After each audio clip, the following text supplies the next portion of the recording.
Hello, everyone, and welcome to today's edition of The Rundown. I am your host, Craig DeLuz, coming at you from California. That's right, from the left coast behind the Iron Curtain, otherwise known as the Sierras. But as you all know, I do not do this program on my own.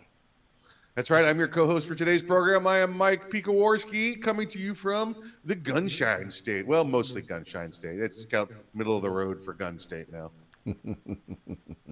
So how are we doing today, Mikey, on this Thirsty Thursday? Thirsty. I'm very thirsty. My beverage container is empty, but we're going to wait until after 5 p.m. and be responsible.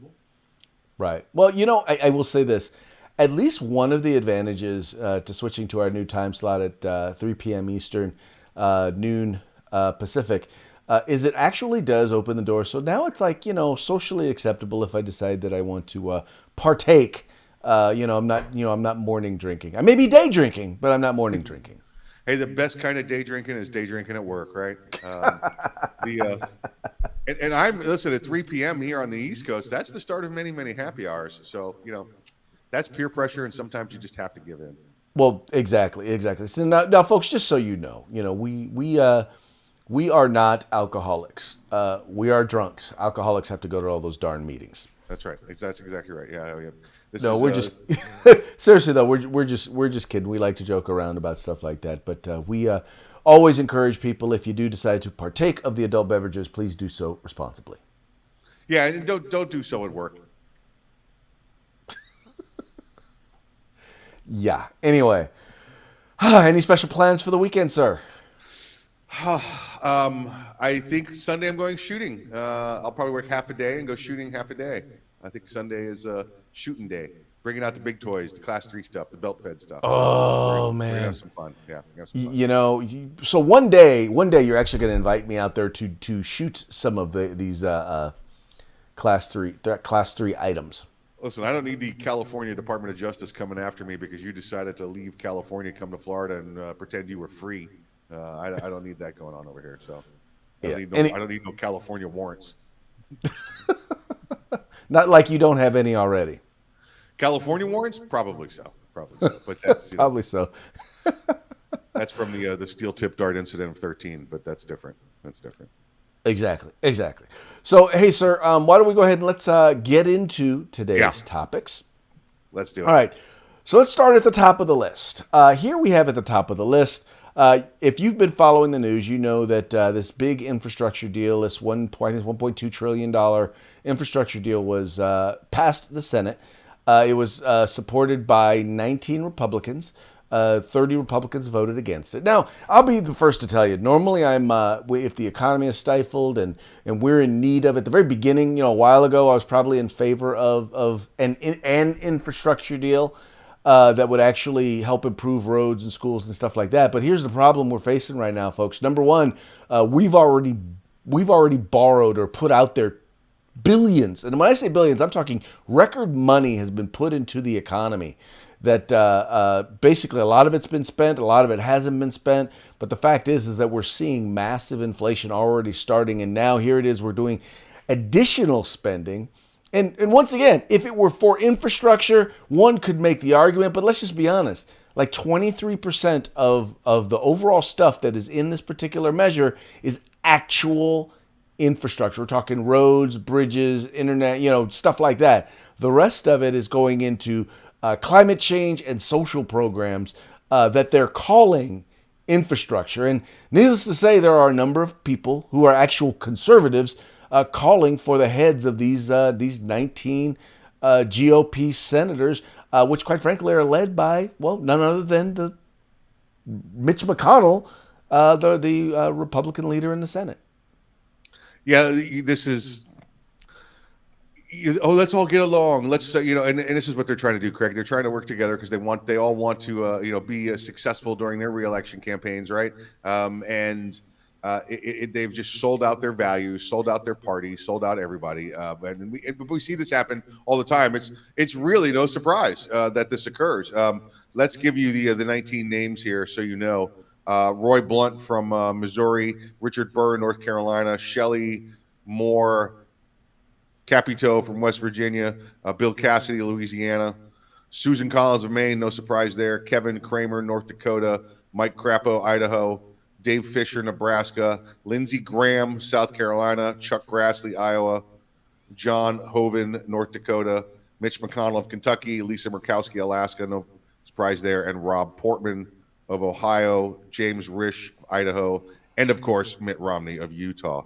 Bob Sullivan, Alaska, Dan Sullivan, Alaska, Tom Tillis, North Carolina, and finally Roger Wicker of Mississippi. So those are your 19 sellouts that decided they were okay with giving up not a $1 trillion, like Craig said, $1 trillion to infrastructure. It's more like $500 billion to infrastructure and then $500 billion to specialty Democrat programs. So these 19 senators just voted to give gender dysphoria money to Pakistan so they can teach their children about gender dysphoria, because that's what American infrastructure needs. Pakistani kids to know the difference between a penis and a vagina. Mike, and the worst part about it is that now you look at the way in which people are commenting on this. It's like they're blaming all Republicans for what these 19 Republican senators did. And, folks, I'll just tell you, there's a difference between a conservative and a Republican. And here's what it is. Most conservatives are Republican. But that does not necessarily mean that if you are a Republican that you are necessarily conservative. There are a lot of people who are Republicans simply because it's the only way they can get elected in the red state or the red community in which they are located. I always say the worst thing that we do as Republicans is when we go and we vote against our values. In California, we have been in the I call it super minority in our legislature twice. And the first time it was when we had Republican legislators vote for tax increases. The second time was when we had Republican legislators, once again, not all of them, but some of them, enough for it to be noticeable, voted for gun control. And sure enough, what winds up happening, I'm sorry, as well as I almost forgot environmentalism. Sure enough, what winds up happening is people get away from the Republican Party. I mean, the Republican Party registration in California is so low. And what's funny is that it's not, yes, a lot of Republicans have left the state, but there's a lot of them that are still here that are registered to decline the state because they're embarrassed that the Republican Party is no longer Republican. In fact, one of our sponsors, the California Republican Assembly, one of our mottos is we are the Republican wing of the Republican Party. I like that. Craig, I think everybody has absolutely incorrect in their placement of hate towards or anger towards the other 31 senators here, Republican senators. It's not just enough that you didn't vote for it. Why are you not standing on the Senate floor filibustering this? Why are you not standing there politicking your fellow conservatives to say, what are we doing? Why are you voting for that? You know what? You want to get reelected as my senator? You need to stand up against the other senators and make a big deal out of it. You need to stand up and make sure that they have been exposed as voting for this purely partisan Democrat liberal give money away bill. Well, and I think some of them are, and not all of them are. Some of them have gone on and they're moving on to the process of governing on other stuff. And I'm not advocating for that. I'm just saying that I know that there are some legislators, some senators who are standing up, who are saying something, and who are putting up a fight. It would be nice if they could filibuster. Well, the only way they can filibuster now is the old traditional ways, by standing up there and talking and not stopping. That's really, and all that really does is delay it as opposed to stop it.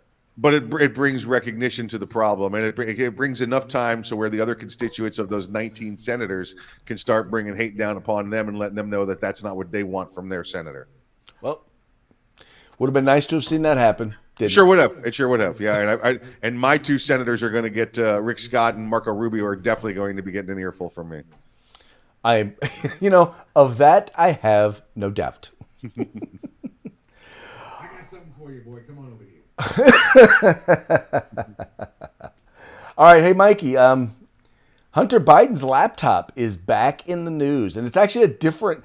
I'm confused because the story is being told differently in different places. According to the New York Post, it's a different laptop. According to some other sources, it's the same laptop. But basically, there's been a video that has been released. It was released by the Daily Mail, and it's a video of a naked Hunter Biden talking to a naked lady. There, it's all kind of fuzzy, which may be just his perspective. I don't know, but he's talking about a laptop, about him basically being passed out, high, drunk, whatever, and his laptop being stolen. And on this laptop, Mikey, apparently there were some crazy sex acts and other things that even he acknowledges could be used for blackmail. And once again, this was by some Russian drug dealers that, like I said, wound up stealing a laptop from him. Craig, before I get in my vehicle, either one of my vehicles at any point, the first thing I do is I look in the back seat to make sure Hunter Biden's laptop is not there, because this thing seems to have legs and moves and goes wherever wherever the heck it wants to go. And I don't need that showing up in the back of my truck. So I just the wandering Hunter Biden laptop. When will it ever stop? It seems to move and take all of the information with it, but nobody can seem to lay their hands on it. This is, why is this guy not in jail? Oh, that's right. Because he's the president's son, and the president should be in jail also from the dealings he had with the Ukraine. Hunter should be in jail for a number of reasons. Evidently now it's drugs, it's sex. Don't forget the gun issue. This laptop with what happened in the Ukraine. This is just. This is like a movie. This is like this could be a crazy Stanley Kubrick, Quentin Tarantino, movie kind of thing where the laptop's on the move, causing mayhem around the globe.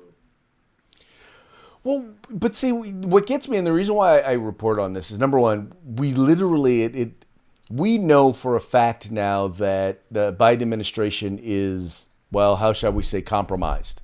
We know that there is blackmail material out there that will compromise the Biden White House. So that's number one. And the fact that it's not a story, that the mainstream media has pretty much shut it down. And by the way, the mainstream media and big tech have both pretty much shut this story down. Very fact that nobody's talking about it. This ought to be on the front of, on the lead story on CNN, on MSNBC, on CBS, on the New York Times. I mean, this is a pretty big deal. And yet we're hearing absolutely nothing about it. It's selective reporting at its worst. Oh, we know this. Listen, it's the same thing we saw happen, 6-7 months ago with them hiding the rest of the stories when it came to the political season. That doesn't meet their agenda. It doesn't meet the current administration's goals. So they're just going to squash the story. You're never going to see it. Right. Well, exactly. And it's frustrating to see the hypocrisy. And then once again, realize even more just how unreliable mainstream media news is when it comes to stuff like this. Well, just remember, just over a year and a couple months, the life is going to become very, very difficult for them. And then about 3 years from now is when they'll get to go to the relocation centers for re-education. So, okay, moving right along. Talk about being selective. You guys have heard the story that reporting basically that Mexico is suing a number of different firearms manufacturers, a lot of big American firearms manufacturers, for the gun violence that takes place there in Mexico. Now, we'll ignore the fact that they're not suing, they're not going after the drug dealers and the cartels that are actually the ones that are doing all of this stuff, that are funding all of this stuff, because they're pretty much putting money in their pockets. But there was one notable entity, one notable firearms manufacturer that they are not suing. Mike, they're not suing SIG. Do you know why? Because that's the group that they're buying their machine guns from. What? That's craziness. That's craziness. That there is another very large gun distributor, Craig, that they're not suing also. Do you know who that is? Oh, the U.S. government. Yeah, the ATF, who has provided them with free weapons for many, many years.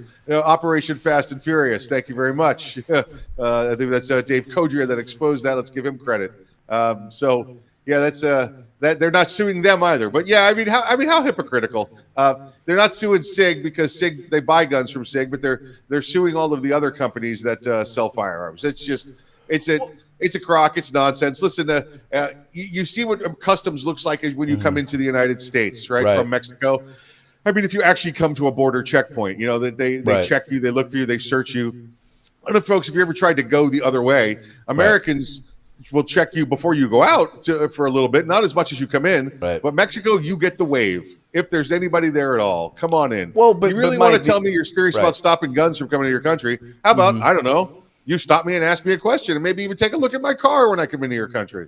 Well, but you know what, Mike? What's even worse is that they're ignoring is that in many cases these are firearms that actually were sold by the U.S. government to the Mexican government, to whether it's the city or the federales or to the army, and have somehow gotten lost or stolen, or let's just say they defected over to working for the cartel and took their firearms with them. So these are firearms that were sold legally to the government, by the way, to the people who are suing the manufacturers, and then wind up in the hands of the cartels.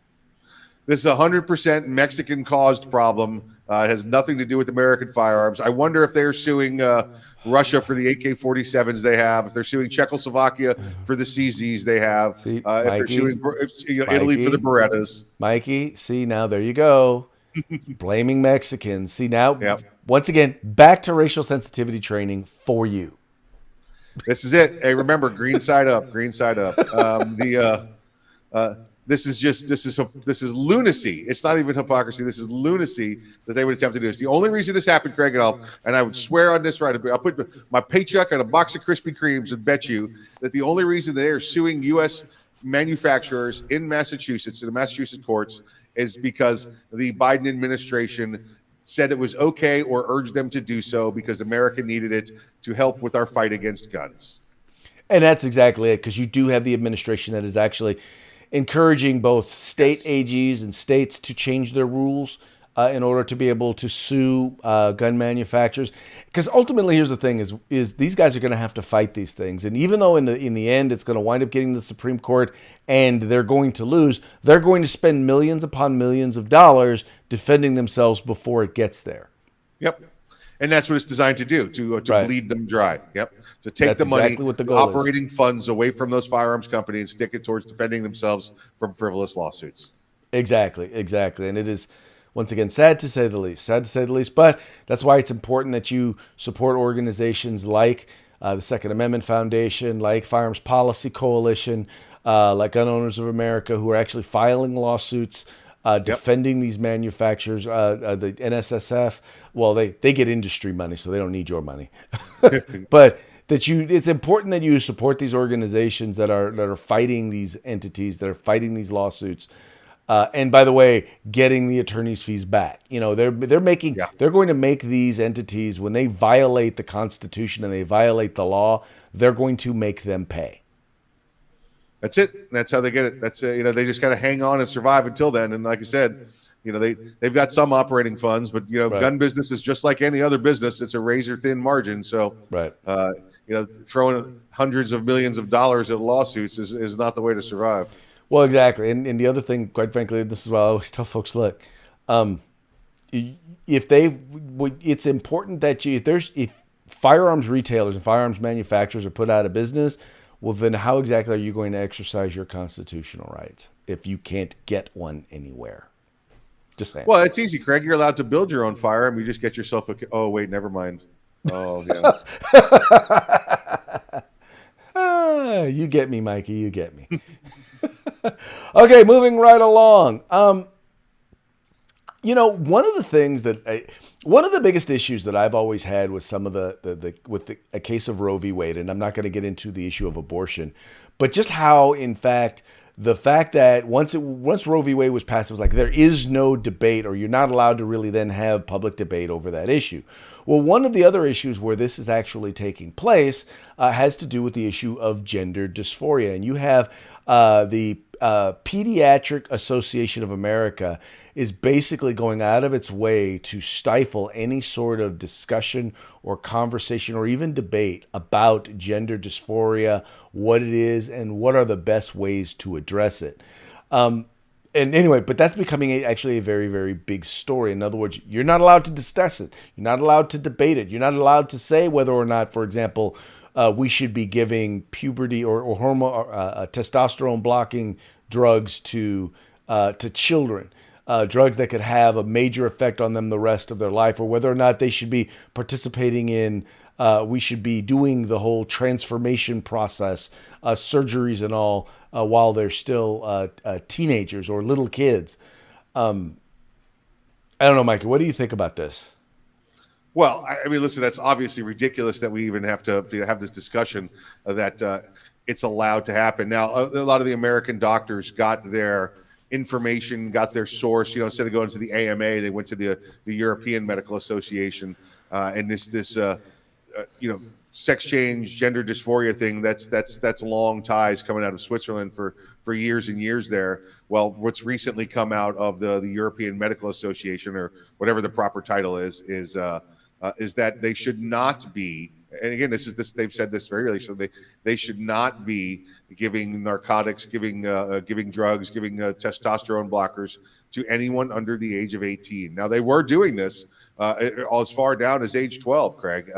But now that the Europeans have said they are not going to be out of the medical association. Now, doctors can still do what they want to, obviously, but the medical association has said no longer to give these this type of medication to anyone under the age of 18. So we'll see how the Americans play off of that, because that was their go-to, Craig, when they said, oh, Europe is so far advanced with this over this, we're just copying them.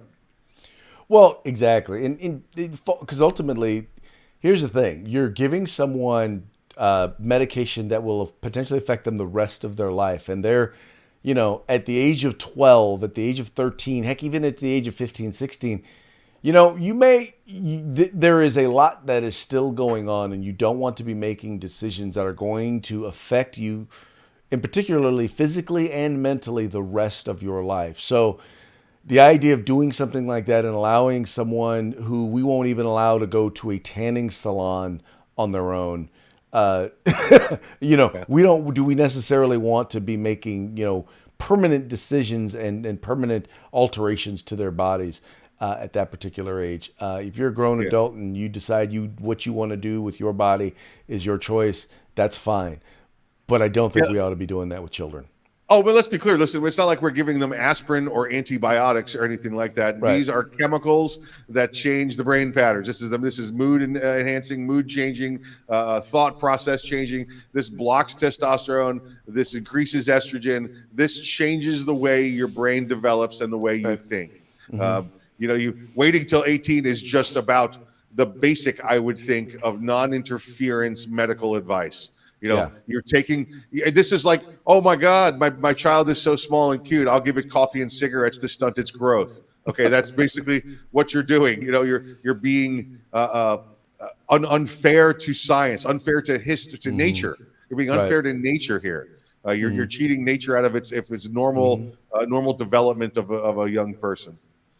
Right. Well, but see that now, Mike, that is actually once again, I think we're mostly in this case talking about.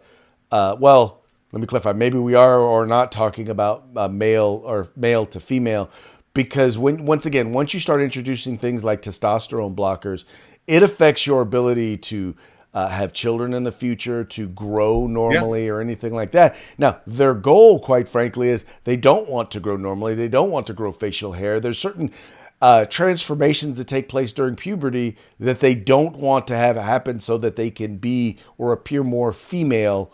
And so I say that to say that it's not that I don't understand their argument. I don't necessarily agree with it, but the point is you're making a permanent change. And what happens if that person, and we've seen instances, we saw the story, I think it was on 60 Minutes, where you had people who were like, yeah, no, it was just, people just ushered me through the process. And, I really, that wasn't the best thing for me. And now they've had to go the opposite direction and undo everything that was done.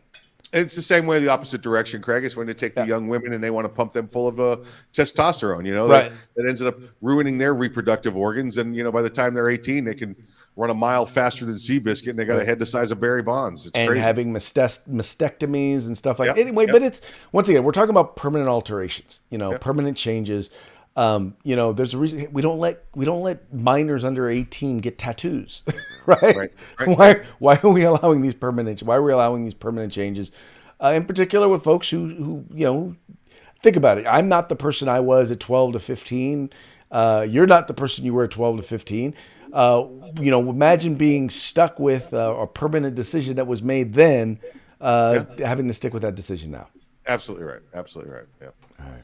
Yeah. Okay, folks. Anybody that denies that is just lying out loud. That's all they're doing. Yeah. Well, they're not looking at it objectively in the eyes of protecting children, and that's They're ultimately lying. what we're talking No about. matter what their point of view is, no matter what their argument is on that topic, they're lying. Well, this kid is no, you don't really believe that. You're just so ate up with Orange Man bad or whatever your point is that you're just standing here lying to me. You just Okay, now Mike, this next topic is one that has hit me really hard. You and I do a significant amount of traveling, going to shows and stuff like that. We've probably had more than one beverage at an airport, and the amount of tyranny that is taking place in airports.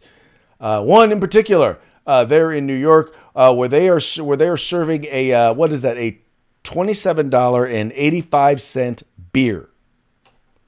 Mikey. This is the Port Authority. New York and New Jersey, which consists of all the seaports and all of your intermodal stations, but most importantly, the airport of LaGuardia, of Kennedy, and Newark.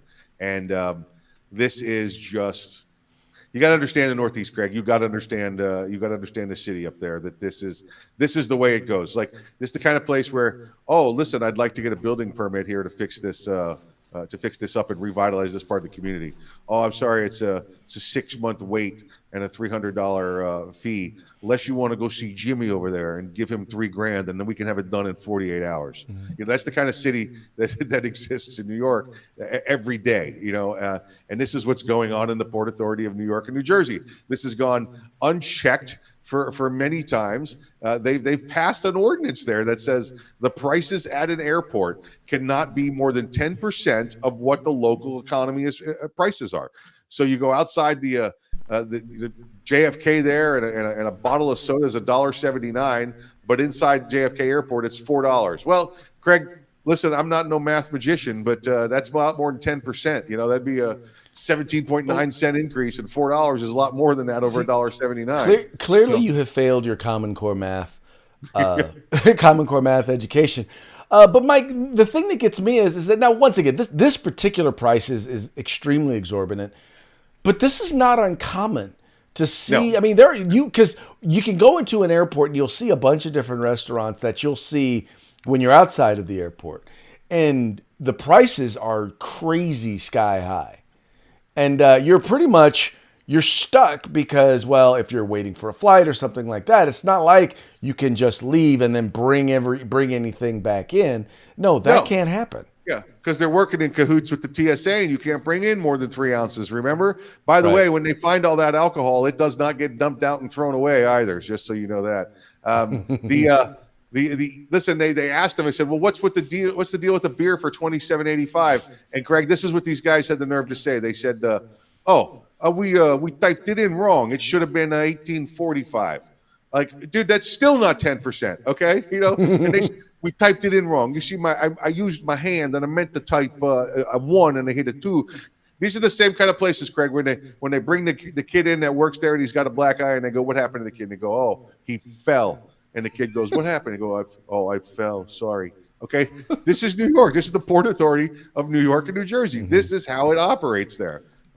Always been amazed that they've never been gone after before, but it's such a giant multi-state conglomerate of government that it's impossible to get in there. And I'm glad that beer is what finally brought it to light. Folks, I want you to understand, we're talking about a single bottle of I think it was Sam Adams Summer Seasonal. Yes.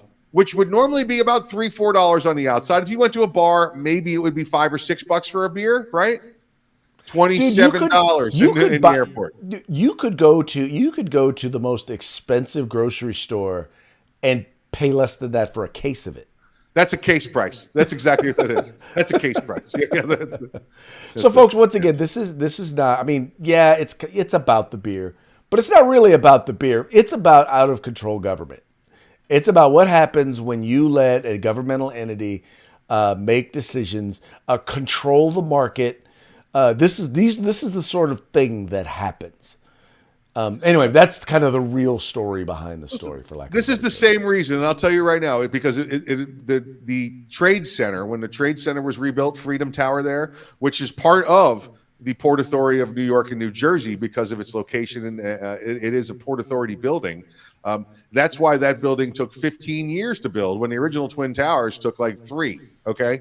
Because the Port Authority of New York and New Jersey, everybody had to get in there and get their little taste out of it, okay? Everybody had to, whoa, what are you doing? You didn't get permission from Johnny to use that concrete contractor. This is what goes on in the Port Authority of New York and New Jersey. Yes, it is. Yes, it is. All right, Mike, let's get into our parting shot of the day. We finally figured out how to put an end. And needless to say, it had to be Donald Trump who figured out how to kill the coronavirus. This you man want to know how we do it? He got smarts beyond all of us, this guy. You know what? He really does, because he thinks outside the box. Yeah. And, he looks at history, he looks at facts, he looks at what the need is, and then he just applies it. And, this is the solution that he came up with. How to kill the coronavirus. Hey, Hillary, I hear the coronavirus is going to be testifying against you. It's done. It's over with.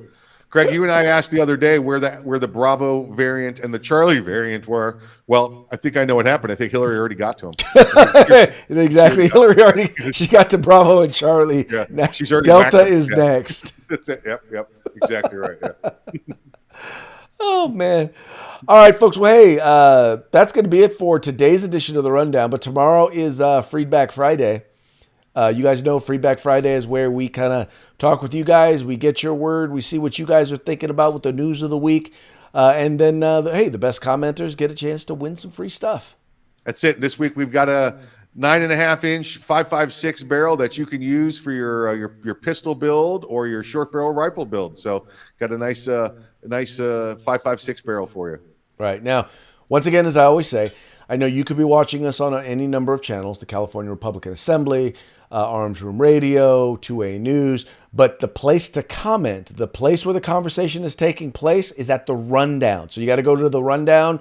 If you go to the rundown.us, that'll take you to our YouTube channel, or you can find us on Facebook. That's where you've got to comment if you want a chance to win. So make sure you plug into us there tomorrow at 3 p.m. Eastern, noon Western. There you go. 3 p.m. Eastern, noon Western. Got it. Let me put it on my calendar here. Remember to like, share, and subscribe, and encourage your friends to do the same. Like, share, subscribe. Epstein didn't kill himself.